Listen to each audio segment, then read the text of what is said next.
Viewers, ये आज 5 मरला के 2 सेट हैं। एक सेट के सामने ये तैयार हो रहा है अभी, और एक ये सेट है 5 मरले का।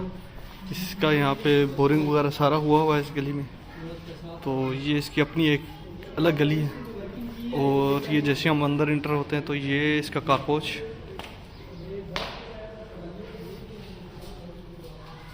और ये नीचे एक अदद वाटर टैंक, और एक रूम ये है जैसे हम अंदर एंटर होते हैं। ये इसका आ गया जी टीवी लॉन्च। ये बाहर इसका कारपोच, और इसके अंदर सीलिंग वर्क माशाल्लाह से हुआ है।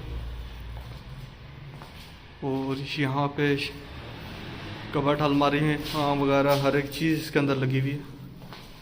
बिल्कुल नया घर है। और ये इसका टीवी लॉन्च है। टीवी लॉन्च के जी साथ ये किचन है। ये इसका किचन है।